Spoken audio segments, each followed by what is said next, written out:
বেগম খালেদা জিয়ার শারীরিক অবস্থা পাল্টে দিয়েছে বিএনপির নির্বাচনী হিসেব নিকেশ। ত্রয়োদশ জাতীয় সংসদ নির্বাচনে ৩টি আসন থেকে প্রতিদ্বন্দ্বিতা করবেন সাবেক প্রধানমন্ত্রী ও বিএনপি চেয়ারপারসন বেগম খালেদা জিয়া।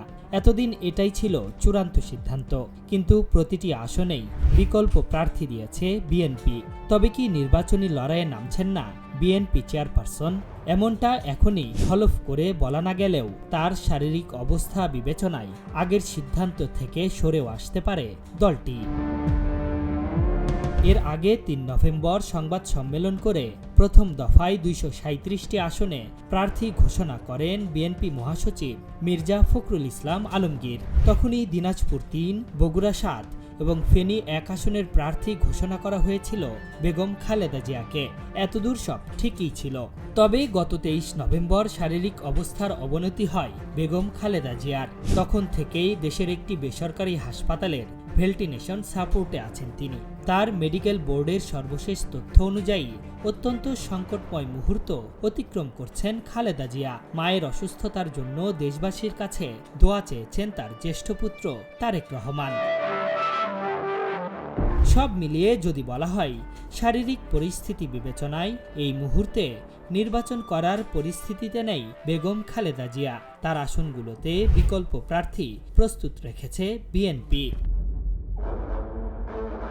নির্বাচন কমিশনের তফসিল ঘোষণা অনুযায়ী সোমবার ছিল প্রার্থীদের মনোনয়ন জমা দেওয়ার শেষ দিন। সেই হিসেবে সব আসনেই খালেদা জিয়ার মনোনয়ন জমা দেওয়া হয়েছে। একই সাথে আসনগুলোতে বিকল্প প্রার্থীও দিয়েছে দলটি। বগুড়া ৭, গাবতলী শাহজাহানপুর আসনে খালেদা জিয়ার বিকল্প প্রার্থী হিসেবে মনোনয়ন জমা দিয়েছেন উপজেলা বিএনপির সভাপতি মোর্শেদ আলম।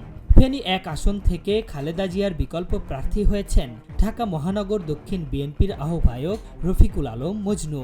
কোনো কারণে বিএনপি চেয়ারপারসন নির্বাচন করতে না পারলে তিনিই হতে পারেন ধানের শীষের কাণ্ডারি। দিনাজপুর ৩ আসনেরও একই অবস্থা। খালেদা জিয়ার অনুপস্থিতিতে কপাল খুলতে পারে ওই আসনের সাবেক পৌর মেয়র সৈয়দ জাহাঙ্গীর আলমের। ইতোমধ্যে মনোনয়নও জমা দিয়েছেন তিনি। কোনো কারণে বেগম খালেদা জিয়া নির্বাচন করতে না পারলে ধানের শীষের প্রার্থী হবেন জাহাঙ্গীর। এদিকে ২ দফায় এখনো পর্যন্ত ২৭২ আসনে প্রার্থী ঘোষণা করেছে বিএনপি। জাতীয়তাবাদ সমমনা ও শরিকদের ১৮টি আসন ছাড় দেয় দলটি। এর বাইরে বাকি 10টি আসনে দলীয় প্রার্থীদের পাশাপাশি শরিক দলের প্রার্থীরা মনোনয়ন কিনেছেন। তবে এসব আসনে বিএনপির চূড়ান্ত প্রার্থী এখনো মনোনীত হননি। আশরাফুল ইসলাম, ওয়েভ 24।